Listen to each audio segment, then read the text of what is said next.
नमस्कार दोस्तों, बहुत बहुत स्वागत है आप लोगों का सिंपल एजुकेशन में। दोस्तों, आज की इस वीडियो में हम लोग बात करने जा रहे हैं आप लोगों की सामाजिक विज्ञान की वर्कशीट आकलन कार्यपत्रक नंबर 3 अर्थात असेसमेंट वर्कशीट नंबर 3 के बारे में। ये वर्कशीट पिछली कुछ वर्कशीट्स में हमने जो अध्ययन किया है भारत के भौतिक स्वरूप के बारे में, उस अध्याय से संबंधित है और इसमें हमसे सवाल पूछे गए हैं।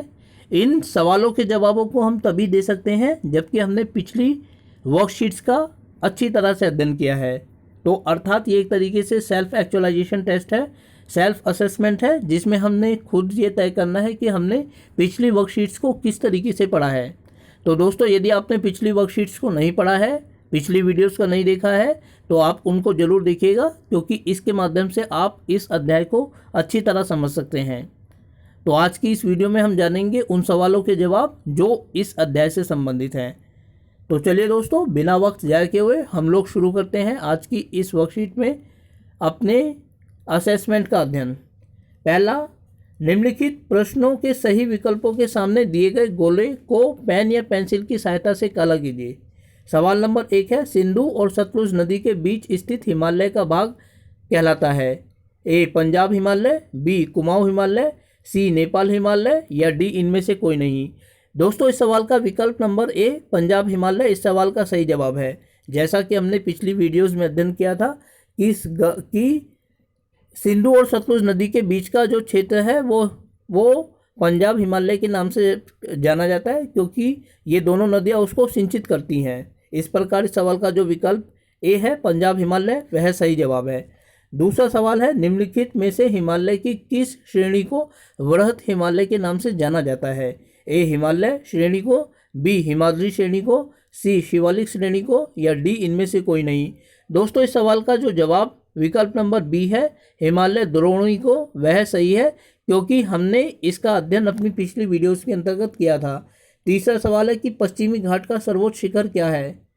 ए महेंद्रगिरी, बी एवरेस्ट, सी अनाईमुदी और या डी नंदा देवी। इसमें जो विकल्प नंबर सी है अनाईमुदी, वो इस सवाल का सही जवाब है। इस प्रकार इस सवाल का जो सही जवाब हुआ वो विकल्प नंबर सी अनाईमुदी हुआ।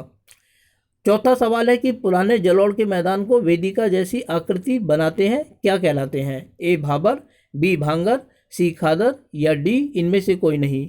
और इस सवाल का जो विकल्प नंबर ए है भाबर, वो इस सवाल का सही जवाब है, जैसा कि हमने पिछली वीडियोज़ में अध्ययन किया था। सवाल नंबर 5, निम्नलिखित में से कौन सी आकृति ज्वालामुखी निक्षेप से बनी है? ए हिमालय पर्वत, बी प्रायद्वीपीय पठार, सी उत्तर के मैदान या डी भारतीय मरुस्थल। इस सवाल का जो विकल्प नंबर बी है दोस्तों प्रायद्वीपीय पठार, ये इस सवाल का सही जवाब है, जैसा कि हमने पिछली वर्कशीट्स में अध्ययन किया था। छठा सवाल है, भारतीय रेगिस्तान में पाए जाने वाले बालू के अर्धचंद्राकार टीले को कहा जाता है? ए लूनी, बी बरकान, सी मैकॉल या डी झील। दोस्तों, आप जानते हैं कि पिछली वीडियोस में हमने जो अध्ययन किया था मरुस्थल का, उसके अंतर्गत जो रेत के बड़े बड़े मैदान पाए जाते हैं उनको हम बालू का टिब्बा भी कहते हैं और बरकान भी कहते हैं। तो इस प्रकार इस सवाल का जो विकल्प नंबर बी है बरकान, वो सही जवाब है। अब दोस्तों, सवाल नंबर 7 से 8 तक कारण और कथन से संबंधित है, इनका जवाब हमें देना है। तो पहले देख लेते हैं क्या है सवाल और उसके बाद इन सवालों की तरफ नज़र दौड़ाते हैं। प्रश्न संख्या 7 से 10 के 2 वक्तव्य जिन्हें कथन ए और कारण आर से निरूपित किया गया है दिए गए हैं। इन वक्तव्यों को ध्यानपूर्वक पढ़िए और नीचे दिए गए सही विकल्पों के सामने दिए गए गोले को पेन या पेंसिल की सहायता से काला कीजिए। इसके जो विकल्प हैं वो है ए, अगर कथन ए और कारण आर दोनों सही हैं तथा कारण कथन ए की सही व्याख्या करता है।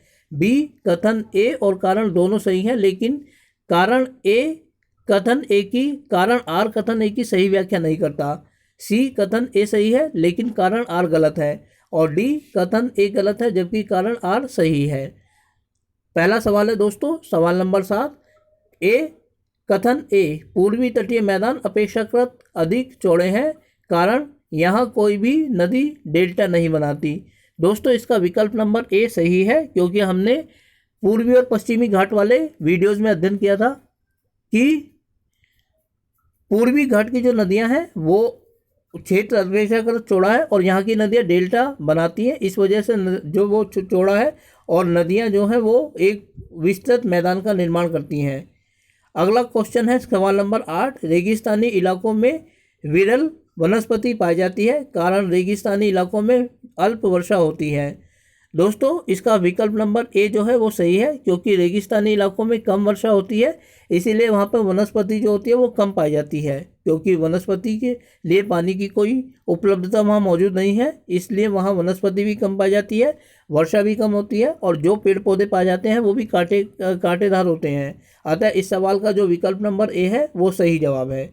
अगला सवाल है दोस्तों, कथन ए भारत का उत्तरी मैदान सघन जनसंख्या वाला क्षेत्र है, कारण यानी आर, भारत का उत्तरी मैदान सपाट है और नदियों द्वारा लाए गए जलोढ़ से बना है। इस सवाल का जो विकल्प नंबर ए है वो सही जवाब है, क्योंकि हमने देखा था कि भारत में गंगा का जो क्षेत्र है वो उपजाऊ क्षेत्र है, क्योंकि गंगा यमुना नदियों द्वारा लाए गए निक्षेपों से वो बना है। ऊपर से वो समतल इलाका है, जिसके कारण वहाँ बड़ी मात्रा में खेती की जाती है और इसी कारण वहाँ जनसंख्या अधिक मात्रा में रहती है, क्योंकि वहाँ भोजन, परिवहन, आवास जैसी सुविधाएं आसानी से उपलब्ध हैं। आखिरी सवाल है दोस्तों कि कथन ए भारत का पठारी भाग खनिजों से के सामने से मामले में समृद्ध है और कारण आर, भारत का प्रायद्वीपीय पठार नदियों द्वारा लाए गए जलोढ़ से बना है। ये गलत है दोस्तों, इसका आर बस ए इसका सही है कथन कि भारत का जो पठारी खनिज क्षेत्र है वो खनिजों से परिपूर्ण है, जबकि ये नदियों द्वारा लाए गए निक्षेप से नहीं बना, बल्कि ये ज्वालामुखी निक्षेपों से बना है। इस प्रकार इसमें कथन ए तो सही है, आर गलत है। इस प्रकार इस सवाल का जो विकल्प सी हुआ वो सही जवाब हुआ। तो दोस्तों ये थी आपकी आज की आकलन कार्यपत्रक संख्या 3 वर्कशीट। उम्मीद करता हूं कि आपको वीडियो अच्छी लगी होगी और साथ ही आपसे अनुरोध करता हूं कि यदि वीडियो अच्छी लगी तो वीडियो को लाइक और चैनल को सब्सक्राइब जरूर करें। इसके अलावा आगे आने वाले अन्य दिनों में अन्य वीडियोस को देखने के लिए जुड़े रहें मेरे साथ मेरे इस यूट्यूब चैनल से, जिसका नाम है सिंपल एजुकेशन। फिलहाल आप लोगों से विदा लेना चाहूँगा दोस्तों। वीडियो को देखने के लिए आपका बहुत बहुत धन्यवाद।